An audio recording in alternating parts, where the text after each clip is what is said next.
하나님 말씀은 요한복음 12장 24절 말씀 한 구절만 보겠습니다. 요한복음 12장 24절 신약편 168쪽 24절 말씀 함께 읽겠습니다.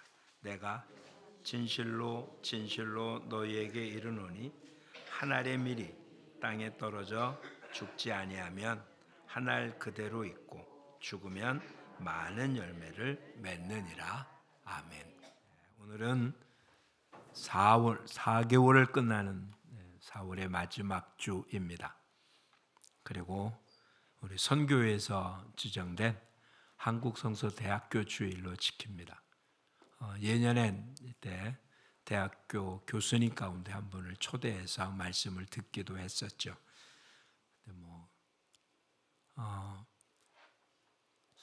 우리 삼일성서교회는 한국성서선교회에 소속된 교회입니다.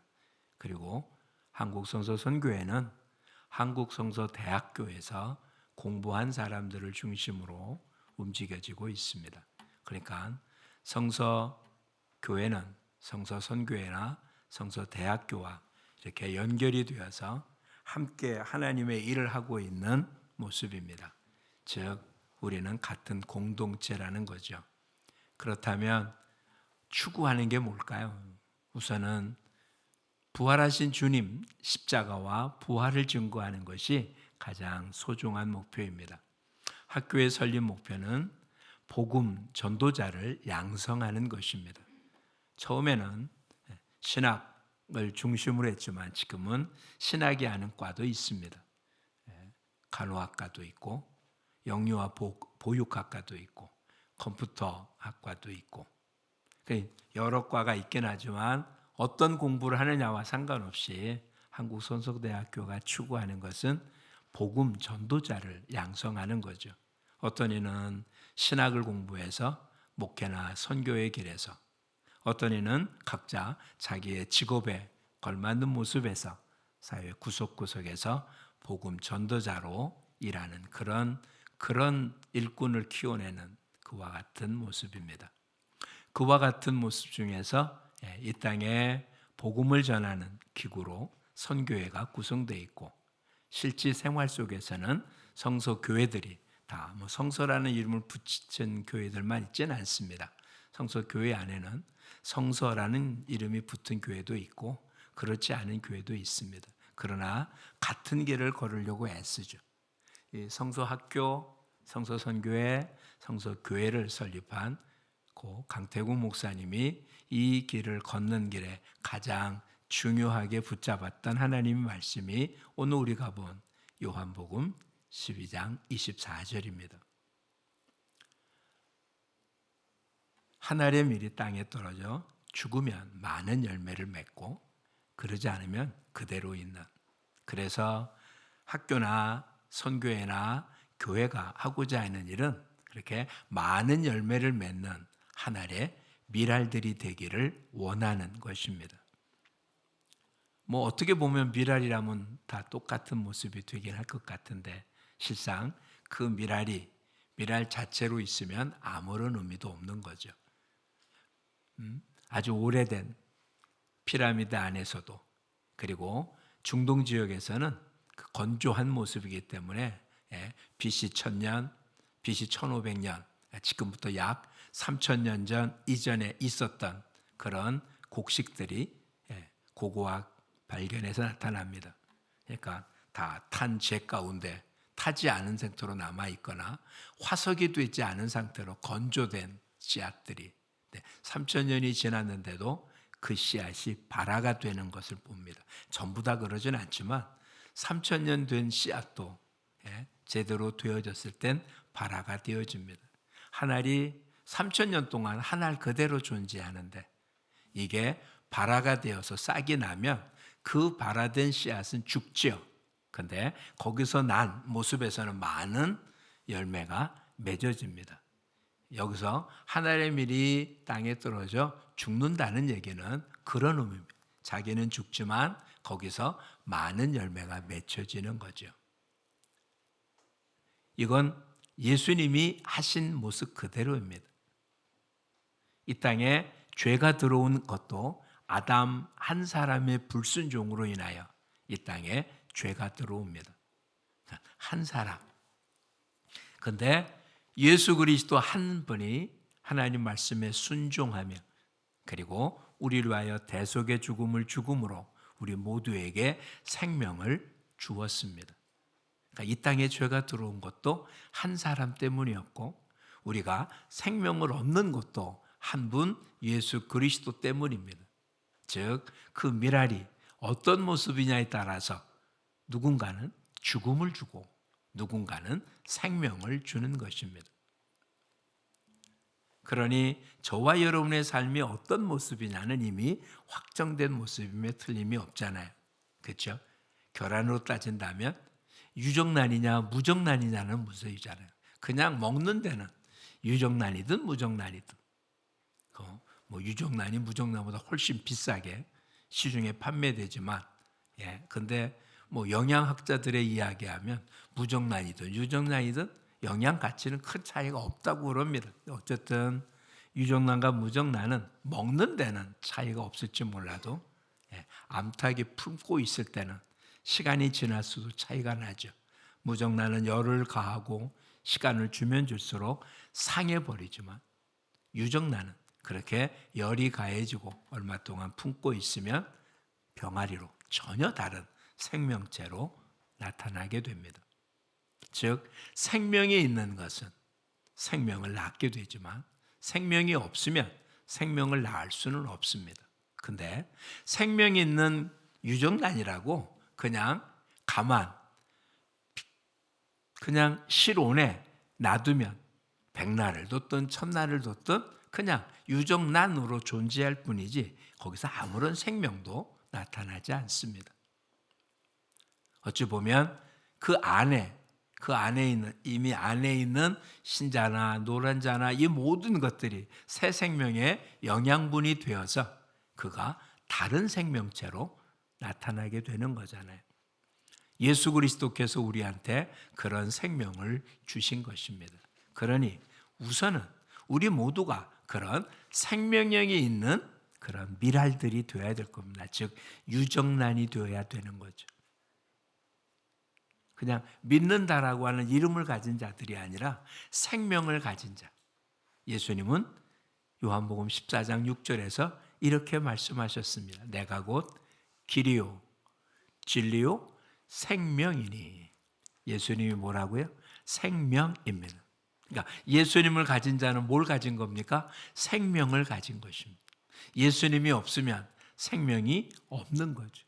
교회를 다닌다고 생명이 있는 게 아니라 예수님을 마음에 품은 자, 즉 영접하는 자, 곧 그 이름을 믿는 자는 하나님의 자녀가 되었다는 것, 즉 예수님을 품어서 생명을 가진 자라는 이야기고, 이런 모습을 요한복음 3장 3절이나 요한복음 3장 5절에는 물과 성령으로 거듭났다라고 표현을 합니다.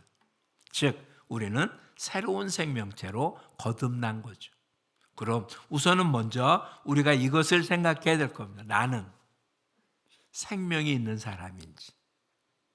그렇죠? 생명이 있는 사람이라면 우리의 육신의 장막을 벗을 때 우리는 전혀 다른 부활의 생명체로 변화될 것입니다. 근데 생명이 없는 사람은 이 땅의 육신의 장막을 벗을 때 영원한 지옥에 들어갈 수밖에 없을 겁니다. 겉으로 드러난 교회를 다니는지 안 다니는지, 어떤 종교적인 행위를 하는지 안 하는지는 먼저는 그리 중요한 게 아닙니다. 생명이 있는 자는 당연히 종교적인 행위를 할 것입니다. 근데 생명이 없는 자도 종교적인 행위는 얼마든지 할 수 있습니다. 예수님은 그런 유대인들을 향해서 회칠한 무덤이라고 표현했습니다. 겉은 평토장한 모습이지만 속은 뼈로 가득 찬 모습. 회칠해서 아름다워 보이지만 거기는 시체를 두는 무덤. 요한계시록에는 이런 모습을 살았다 하나 실상은 죽은 자라고 소개하기도 했습니다.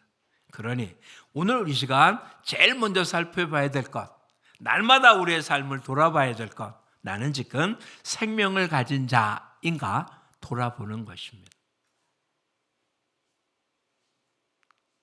여러분은 생명 대신 예수 그리스도와 함께 하십니까?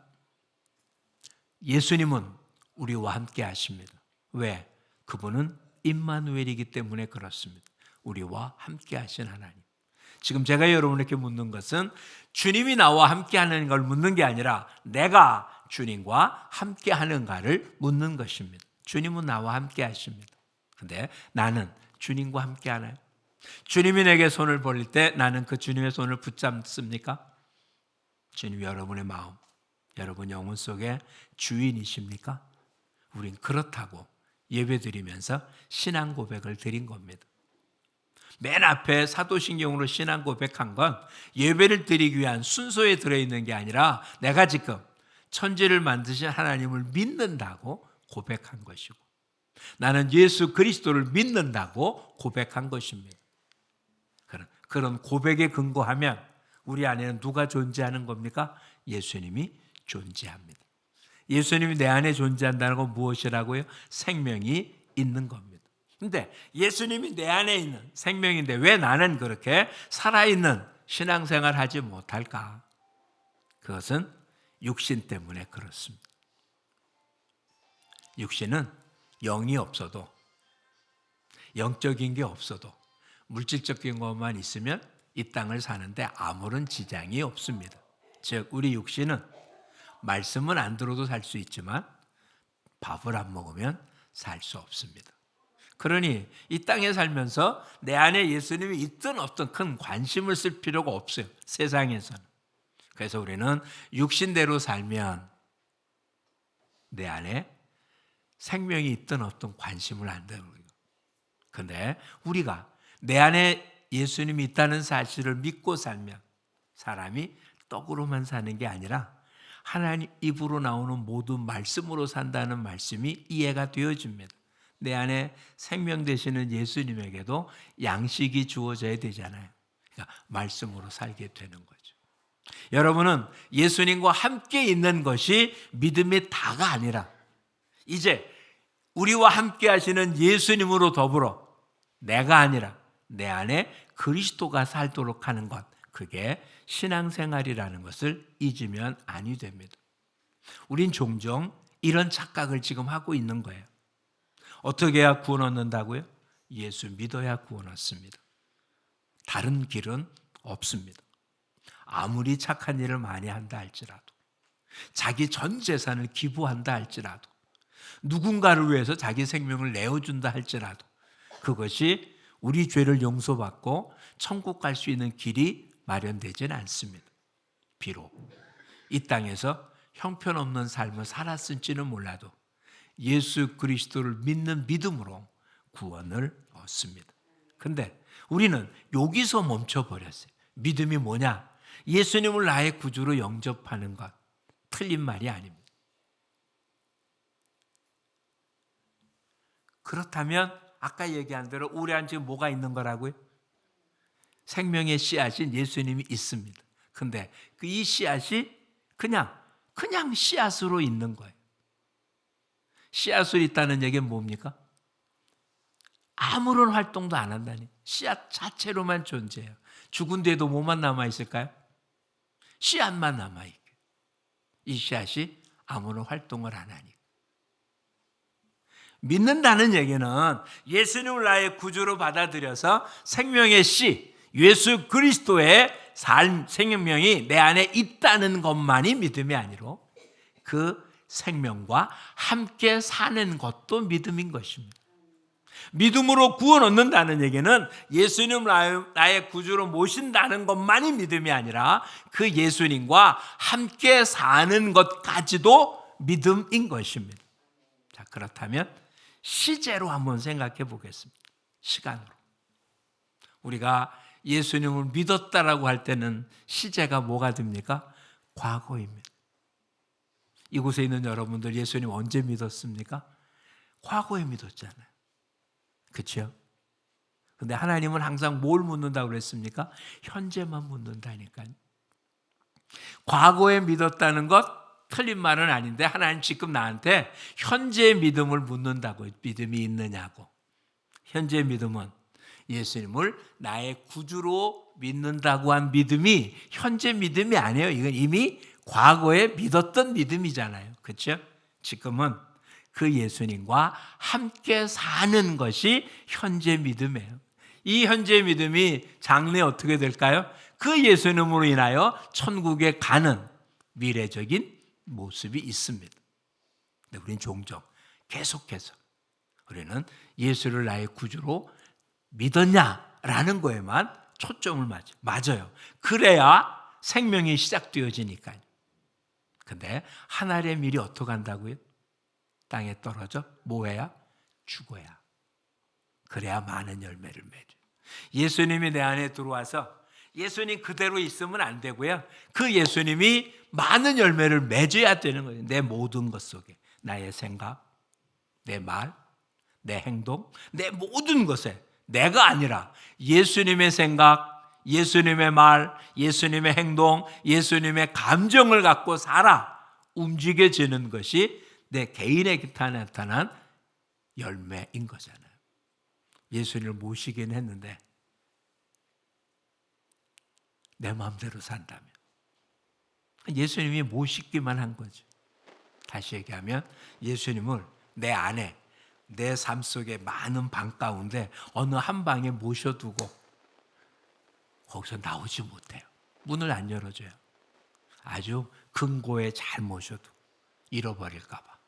그리고 이 땅의 삶은 내 생각, 내 행동, 물론 종교적인 행위는 계속하면서 이걸 믿음이라고 표현하지 않습니다. 우리 모두 이제는 예수를 나의 구주로 믿었다는 과거 완료형 이와 같은 믿음에서 한 걸음 더 나가서 이제는 그 예수님과 더불어 함께 사는 현재의 믿음을 갖고 사는 우리 모두가 되기를 축복합니다. 그래서 어떻게 한다고요? 나는 죽고 예수로 사는 삶입니다. 그렇죠? 하늘의 밀이 내 안에 들어왔어요. 이제는 우리 자체가 하늘의 밀이 된 거예요. 우리의 삶 하나가. 그 하늘이 죽으면 어떻게 된다고요? 너와 내 가정이 구원을 얻겠다고 약속하신 거예요. 아직도 그 가정의 구원이 안 됐다면 어찌 보면 하늘의 밀이 제대로 죽지 않아서 나의 냄새가 아니라 내 향기가 아니라 내 뜻이 아니라 나는 죽고 예수가 나타나면 그러면 성경은 뭐라고 얘기하는 겁니까? 그러면 내 가정이 구원을 얻겠다고 분명히 말씀하고 있잖아요. 그러니 이제는 하늘의 밀인 우리는 어떻게 하면 됩니까? 죽으면 되는 거예요. 내 생각, 내 고집, 내 육체의 모습이 죽으면 내 안에서 나보다 더 위대하고 나보다 더 강하고 나보다 뛰어난 예수님의 능력이 우리를 통하여 나타나게 될 줄 믿습니다. 주님은 결코 우리를 강제하지 않습니다. 능력이 많으신 주님이지만 우리를 억지로 끌고 가지 않는다고요. 우리가 손을 내밀기 전까지 주님이 내 손을 잡아주지 않습니다. 우리가 말하기 전까지 하나님은 우리 말에 능력을 주지 않습니다. 하나님은 골리앗을 그냥 넘어뜨리지 않습니다. 다윗이 물맷돌을 던질 때 골리앗이 무너진 것입니다. 즉 하나님의 사람인 저와 여러분, 내가 아닌 하나님의 일을 하고자 나서면 그때부터는 내가 아닌 하나님이 일하신 것입니다. 그렇죠? 여리고성을 이스라엘 백성이 무너뜨렸습니까? 여리고성을 무너뜨리려고 이스라엘 사람들이 무슨 큰 통나무를 그 문에다가 부닥이는, 옛날 영화 보면 그러지 않아요? 성문을 무너뜨릴 때 큰 통나무를 마차에 끌고 와서 가장 푹 부닥여서 무너뜨린다든지, 아니면 그 성 안으로 불덩어리를 던져서 태운다든지, 아니면 뭐 사다리 놓고 올라간다든지 뭐 이와 같은 방법으로 성을 무너뜨리는데 여리고성 그렇게 무너뜨렸습니까? 아니요. 그냥 말씀 따라 움직였더니 여리고성은 무너진 것입니다. 근데 그 방법도 누가 했습니까? 하나님이 그렇게 하라고 시킨 거잖아요. 저와 여러분에게는 놀라운 능력이 있습니다. 하늘과 땅의 모든 권세를 가지신 예수 그리스도께서 세상 끝날까지 함께 하시겠다고 약속하셨습니다. 하나님은 단 한 번도 약속을 어기신 적이 없으십니다. 그렇다면 지금도 저와 여러분 안에는 누가 계신다고요? 하늘과 땅의 모든 권세를 가지신 예수님이 저와 여러분 안에 있습니다. 근데 그 놀라운 권능이 왜 우리의 삶 속에 발휘되지 않을까요? 내가 안 죽어서. 아직도 나라고 하는 자아를, 나의 고집을, 내 생각, 내 판단을, 내가 하고 싶은 것들을, 내가 원하는 욕심, 본인은 욕심이라고 생각 안 하겠죠. 꿈이죠. 그리고 뭘 이루고자 하는 어떤 비전이겠죠. 근데 성경이 말하는 꿈은 내가 꾼 게 아니고요. 하나님이 꾸게 한 거예요. 내가 뭘 하겠다고 원한 게 아니라 하나님이 그에게 하라고 시킨 거였지 내가 뭐 하겠다고 나선 것 아니에요. 다윗이 왕이 되겠다고 나선 적이 없습니다. 하나님이 그를 왕으로 시킨 거죠. 선지자들이 내가 하나님이 일하겠다고 나선 사람 하나도 없습니다. 하나님이 그에게 하라고 시켰어요. 예레미야 하나님 시킬 때 뭐라고요? 나는 어린아이라 말할 줄 모른다. 오히려 뒤로 뺐습니다. 모세 나는 못한다고 수없이 뒤로 뺐습니다. 우리도 마찬가지잖아요. 못하잖아요. 근데 우리 안엔 그 일을 할 수 있는 능력이 주어져 있습니다. 그 일을 하라는 겁니다. 믿는 자에게 뭐라고요? 능치 못함이 없다고. 왜? 내 안에 있는 믿음의 대상인 예수 그리스도께서 못하실 것이 없으니까. 그런데 우리 모두 우리 자신을 죽이면 우리 안에 하나님이 역사하십니다. 여러분의 가정에 복음의 역사가 일어날 것입니다. 여러분이 하고 있는 생업이나 여러분의 삶의 현장에 여러분이 수고하고 애쓴 것 이상 100배의 결실을 얻는 축복을 누리게 될 것입니다. 왜? 하나님이 그렇게 하시겠다고 약속하셨으니까. 그렇죠? 아브라함이 뭐라고 약속했습니까? 복의 근원이 되겠다고. 너를 축복하는 자를 축복하고 저주하는 자를 저주하겠다고. 하나님 약속하셨잖아요. 그 약속을 이루시잖아요. 애굽에 있는 이스라엘 백성들 왜 건지셨습니까? 내 조상 아브라함에게 약속한 걸 지키시려고 하나님이 애굽에 있는 이스라엘 백성들을 건져서 약속의 땅 가나안으로 들여보냈잖아요. 이스라엘 백성들이 착해서, 이스라엘 백성이 하나님을 찾아서, 자신들이 잘못했다고 회개해서, 아니요. 애굽에서 무슨 잘못했다고 회개했습니까? 안 했습니다. 출애굽하는 과정에서도 문제만 생기면 하나님 원망하고 애굽으로 돌아가자고 외쳤던 사람들입니다. 근데도 왜 그들을 가나안 땅으로 들여놓습니까? 아브라함과 약속했기 때문에. 약속을 지키신 하나님이시기 때문에 그 약속을 이루신 것입니다. 지금도 하나님은 저와 여러분과 약속한 걸 지키십니다. 이젠 저와 여러분의 손에 달렸습니다. 하나님은 약속을 지키십니다. 언약의 하나님이십니다. 여호와죠. 그런 이제 그 공이 우리한테 왔습니다. 우리도 하나님의 약속을 믿고 행하면 그 약속이 내 것이 되는 거고, 행하지 않으면 그 약속은 그냥 약속으로 끝나는 것입니다. 즉 약속 어음 자체가 결제가 안 된다고요. 여러분은 결제가 안 되는 약속 어음을 갖고 살겠습니까? 결제가 된 약속 어음을 갖겠습니다. 결제가 된 약속 어음은 액면 그대로 받는 거잖아요. 그렇죠? 결제가 안 됐으면 그것은 무용지물 그냥 종이 조각 한 장 아닙니까? 하나님의 일, 하늘의 밀인데 예수 그리스도의 생명을 가진 밀입니다. 이 밀은 심어져야 됩니다. 그래서 우리 향해 이렇게 표현했습니다. 너희는 세상의 빛이다. 빛을 비추면 하늘의 밀의 역할을 하는 거고, 빛을 안 비추면 역할을 못하는 거고. 너희는 세상의 소금이다. 소금으로 짠 맛을 내면 역할을 하는 거고, 맛을 안 내면 어떡한다고요? 밖에 버려서 사람에게 밟힐 뿐입니다. 여러분은 세상에 버려서 밟히는 사람입니까?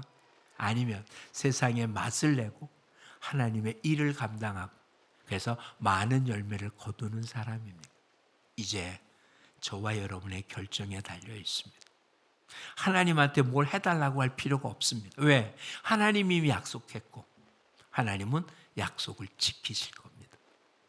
이젠 이 공이 저와 여러분한테 넘어왔고, 저와 여러분은 나라는 껍질을 벗기고 나라는 생각을 벗기고 나라는 아집, 나라는 자아를 벗기고 하나님의 뜻대로 살겠다고 발을 내딛고 행동으로 옮기면 우리는 기적을 경험하게 될 것입니다.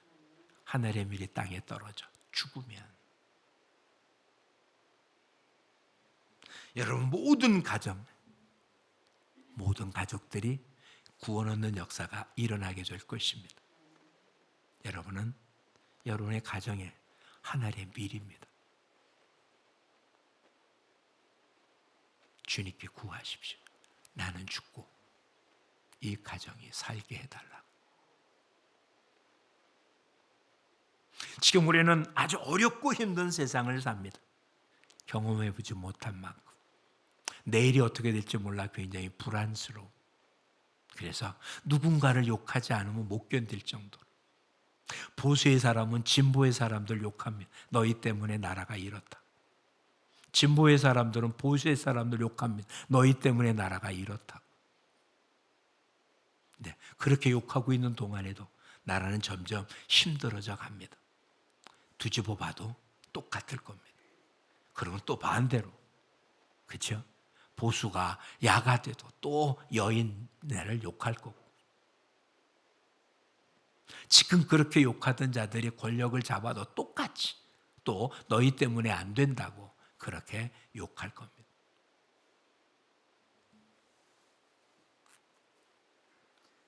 신학교에서 강의하거나 이제 목사님이 되는 분들하고 표현할 때는 이런 우스갯소리를 합니다.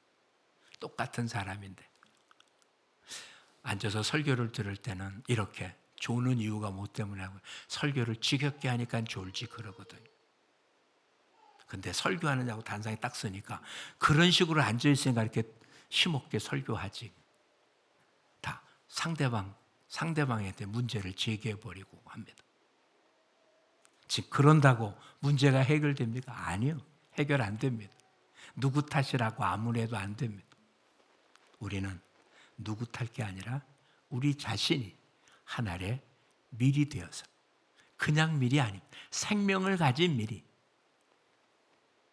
알을 깨고 나오는 병아리처럼 하늘의 밀이 땅에 썩어서 싹이 나는, 그게 겉으로 봐서 그렇지 얼마나 고통스러운 행위일까요? 여러분, 누에 고치에서 나방이 나온 걸 보신 적이 있습니까? 번데기 안에서 나방이 나오는 걸 관찰해 본 적이 있으십니까? 아기가 태어날 때 그냥 순산했다고 하는 표현이 무슨 화장실 가듯이 그렇게 나옵니까? 아니잖아요. 생명을 얻는다는 것이, 그게 보통 해산의 수고라는 얘기가 왜 나왔겠습니까? 지금 하늘의 밀이 땅에 떨어져 썩고 죽는다는 얘기예요. 그런 고통, 그런 아픔, 그런 수고를 겪어야 그 다음 열매를 얻을 수 있다는 것입니다. 오늘 저와 여러분의 삶 속에 고치에서 나방이 나올 때, 애쓸 때 그 고치를 잘라주면 나방은 나와서 날지 못합니다. 그 애쓰고 수고했기 때문에 나와서 날개짓이 가능한 것입니다. 그래서 하나님 우리에게 역경과 고난, 환난을 허용하시는 겁니다. 그래야만 우리의 삶 속에 열매를 맺을 수 있기 때문에 그런 것입니다. 환난과 고통, 해산의 수고를 하지 않고 아이를 낳는다는 건 거짓말입니다.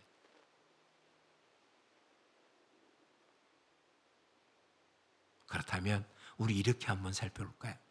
교회가 왜 부흥 안 될까요? 우리 모두가 해산의 수고를 안 해서 그런 것 아닐까요? 여러분의 가정에 변화가 없을까요? 가족 식구들이 아니요. 믿음의 사람들이, 기독자라고 하는 사람들이, 예수 그리스도의 생명을 가진 사람들이 해산의 수고를 하지 않는 한 자기를 죽이고 내 안에 예수 그리스도를 꺼내서 예수님의 생명이 드러나도록 하는 삶에 관심을 기울이지 아니하고 그 고통을 감수해내지 않는 한 생명은 절대로 증가되지 않습니다. 우리 모두 이제는 해산의 수고를 아끼지 않아 내게 준 생명을 그냥 내가 주님 갈 때까지 이 생명 붙잡고 가겠다는 말이 그것을 지키겠다는 얘기가 아니라 한 달란트 받은 자처럼 잃어버릴까 지키는 자가 아니라 오히려 그것을 가지고 많은 활동을 하는 사람, 주님의 잔치에 참여하고 오히려 더 많은 것을 받는다는 이 단순한 진리를 우리의 삶 속에 적용할 수 있기를 축복합니다. 그런 자기를 죽이고 그리스도를 드러내겠다고 표현하는 그런 일꾼들을 키워내는 한국선서대학교가 되도록 우리는 기도해야 될 것입니다. 또한 성서교회들은 그런 어느 곳에 가든 자신이 아닌 그리스도의 향기만 드러내고 생명을 증거하는 또한 새 생명을 위해서 해산의 수고를 아끼지 아니하는 그런 성도들로 가득 찬 교회들이 되어야 할 것입니다. 우리 모두 오늘 이 시간 우리 새로운 다짐을 하는 복된 시간이 되기를 축복합니다. 그냥 나 하나 이 험악한 세상에서 세상에 물들지 않고 예수님을 나의 구주라고 믿으며 흔들리지 않고 살겠다. 좋습니다. 잘하시는 겁니다. 근데 그것은 완전한 것이 아닙니다. 완전한 것이 아닙니다. 오히려 열매 맺지 않는 나무는 찍어 불에 던지우게 됩니다. 주님은 성경을 통해서 이렇게 줍니다. 땅만 버릴 뿐이라고. 그래서 열매 맺지 않는 나무는 뽑아버리고 새 나무를 심겠다고 말씀하신 겁니다. 여러분, 이 땅의 삶 속에 여러분 뽑혀지고 다른 것을 심어지기를 원하십니까? 그럴 수는 없잖아요. 우리는 이미 물가에 심어진 나무들이잖아요. 생명수 강가에 심어진 나무들이잖아요. 이제는 그 나무를 의심할 필요 없이 열매 맺는 삶만 살면 되는 거잖아요. 그렇죠?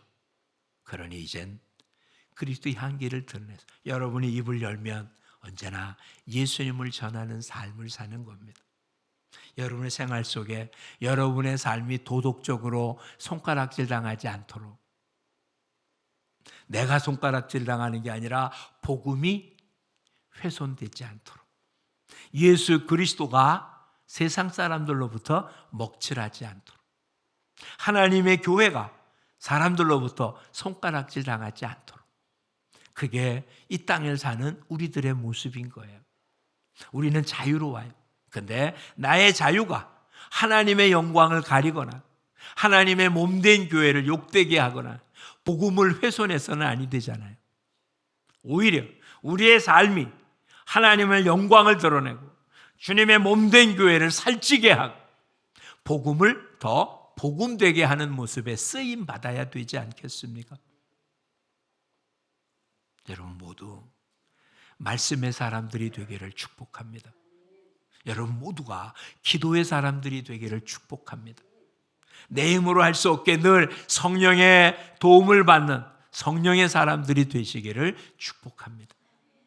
그래서 여러분이 가는 곳곳마다 성령의 역사가 일어나고 여러분의 가정엔 복음의 역사가 일어나고 여러분을 접하는 모든 이들이 정말 여러분들은 하나님과 함께하는 사람이다 라고 고백할 수밖에 없는 그런 복된 사람들이 되어서 저를 축복하는 자는 복을 받고 저를 저주하는 자는 저주받는다는 것을 나는 모르지만 주변의 사람들은 알 수 있는 그런 삶이 되기를 축복합니다.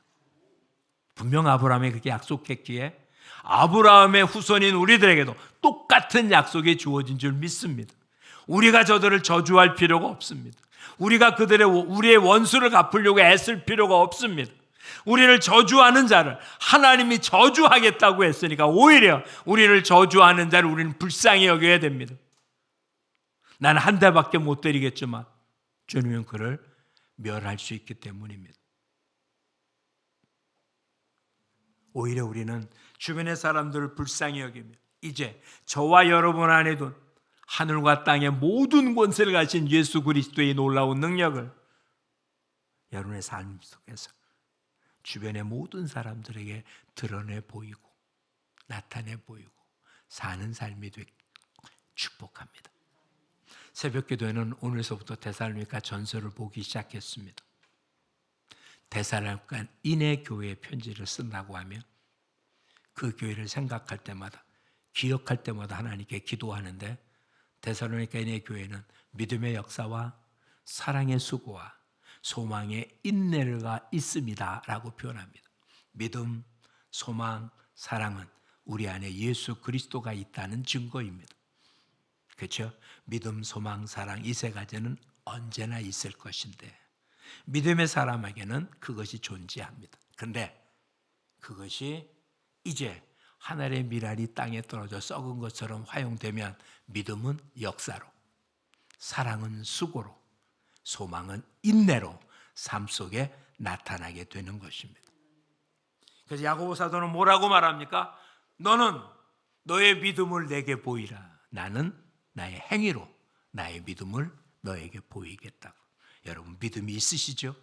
그래서 하나님을 믿는다고 고백하지 않았습니까? 예수님을 믿는다고 고백하지 않았습니까? 성령님을 믿는다고 고백하지 않았습니까? 죽어도 다시 살 거라고 고백하지 않았습니까? 영원히 살 거라고 고백하지 않았습니까? 그렇다면 이제는 보여주어야 합니다. 보여주어야 합니다. 이제는 삶을 통해서 드러나야 합니다. 너의 착한 행실을 모든 사람에게 비춰서 하늘에 계신 아버지께 영광을 돌리게 하라.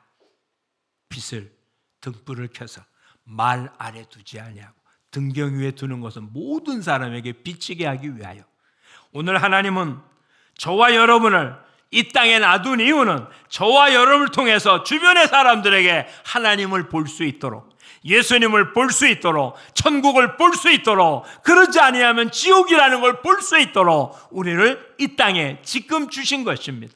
여러분 가정에, 일터에, 삶의 자리에, 학교에 그 속에서 이제는 내가 아닌 그리스도의 빛을 비치는 믿음의 역사, 사랑의 수고, 소망의 인내의 삶을 통해서 나는 죽고 예수로 사는 삶을 통해서 주님 기뻐하는 열매를 많이 맺히는 그런 모두가 되고 우리만이 아닌 성서성교회 안에는 모든 교회가 함께 또한 이와 같은 일꾼을 키우는 한국성서대학교가 계속해서 이 세대 이와 같이 암울한 시대에 물질 만능주의 시대에 물질을 추구하는 것이 아니라 그리스도를 추구하고 사는 복음 전도자들을 올바로 양성해내는 학교가 되도록 끊임없이 기도해 주시기를 부탁드립니다. 또한 우리 또한 그런 삶을 살려고 오늘 다짐하며 이제는 삶 속에서 그리스도의 향기를 나타내는 우리 모두가 되기를 축복합니다. 기도하겠습니다. 좋으신 하나님 고맙습니다.